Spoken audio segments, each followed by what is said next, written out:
ಮಾರ್ಕೆಟ್ನಲ್ಲಿ ಸಿಗೋ ಎಲ್ಲಾ ಉತ್ಪನ್ನಗಳಿಗೂ ಒಂದು ಎಕ್ಸ್ಪೈರಿ ಡೇಟ್ ಇರುತ್ತೆ ಅನ್ನೋದು ನಿಮಗೆ ಗೊತ್ತು. ಆದ್ರೆ ನಿಮ್ಮನೆ ಎಲ್ಪಿಜಿ ಸಿಲಿಂಡರ್ಗೂ ಅಂತದ್ದೊಂದು ಕೊನೆ ದಿನ ಇರುತ್ತೆ ಅನ್ನೋದು ಖಂಡಿತ ಗೊತ್ತಿರಲಿಕ್ಕಿಲ್ಲ. ಒಂದೊಂದ್ಸಲ ಸಾರ್ವಜನಿಕ ತೈಲ ಮತ್ತು ನೈಸರ್ಗಿಕ ಅನಿಲ ಕಂಪನಿಗಳು ಹಾಗೂ ಎಲ್ಪಿಜಿ ಸಿಲಿಂಡರ್ ವಿತರಣಾ ಸಂಸ್ಥೆಗಳು ಅಚಾತುರ್ಯದಿಂದ ಅವಧಿ ಮುಗಿದ ಸಿಲಿಂಡರ್ಗಳಲ್ಲೇ ಅನಿಲ ತುಂಬಿ ಗ್ರಾಹಕರಿಗೆ ಪೂರೈಕೆ ಮಾಡುತ್ತವೆ.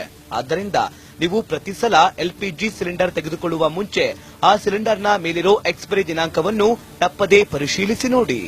ಎಕ್ಸ್ಪೈರಿ ದಿನಾಂಕವನ್ನು ನೋಡೋದು ಹೀಗೆ: ಈ ಮುಕ್ತಾಯದ ದಿನಾಂಕ ಅಥವಾ ಎಕ್ಸ್ಪೈರಿ ಡೇಟ್ ಇರೋದು ಸಿಲಿಂಡರ್ನ ಕುತ್ತಿಗೆಯಲ್ಲಿರುವ ಲೋಹದ ಪಟ್ಟಿಯ ಒಳಭಾಗದಲ್ಲಿ.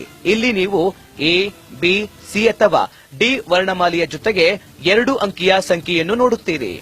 ಎ ಅಂದರೆ ಜನವರಿಯಿಂದ ಮಾರ್ಚ್ನ ಮೊದಲನೇ ತ್ರೈಮಾಸಿಕ, ಬಿ ಅಂದರೆ ಏಪ್ರಿಲ್ನಿಂದ ಜೂನ್ವರೆಗೆ, ಸಿ ಅಂದರೆ ಜುಲೈನಿಂದ ಸೆಪ್ಟೆಂಬರ್ವರೆಗೆ ಮತ್ತು ಡಿ ಅಂದರೆ ಅಕ್ಟೋಬರ್ನಿಂದ ಡಿಸೆಂಬರ್ವರೆಗೆ.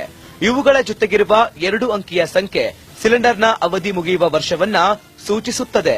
ಉದಾಹರಣೆಗೆ ಇದನ್ನ ನೋಡಿ. ಇಲ್ಲಿ ಸಿಲಿಂಡರ್ನ ಮುಕ್ತಾಯದ ದಿನಾಂಕ B13 ಅಂತಿದೆ. ಇದರ ಅರ್ಥ ಏನೆಂದ್ರೆ 2013ರ ಜೂನ್ನಲ್ಲಿ ಈ ಸಿಲಿಂಡರ್ನ ಆಯಸ್ಸು ಮುಗಿಯುತ್ತದೆ ಅಂತ. ಈ ಸಿಲಿಂಡರ್ ಅನ್ನ 2013ರ ಜೂನ್ ನಂತರ ಸರಬರಾಜು ಮಾಡುವ ಹಾಗೆ ಇಲ್ಲ. ಒಂದು ವೇಳೆ ನಿಮಗೆ ಇಂಥ ಅವಧಿ ಮುಗಿದ ಸಿಲಿಂಡರ್ ಅನ್ನ ಸರಬರಾಜು ಮಾಡಿದ್ರೆ ನೀವು ಆ ಸಿಲಿಂಡರ್ ಅನ್ನ ಹಿಂದಿರುಗಿಸಿ ಈ ಟೋಲ್ ಫ್ರೀ ದೂರವಾಣಿ 1967 ಅಥವಾ 1800-425-9339ಕ್ಕೆ ಕರೆ ಮಾಡಿ ದೂರನ್ನ ನೀಡಬಹುದು. ಈ ನಂಬರುಗಳನ್ನ ದಾಖಲಿಸಿ ಇಟ್ಟುಕೊಂಡು ಇನ್ಮುಂದೆ ಸಿಲಿಂಡರ್ ಪಡೆಯುವಾಗ ತಪ್ಪದೇ ಎಕ್ಸ್ಪೈರಿ ಡೇಟ್ ನೋಡಿ.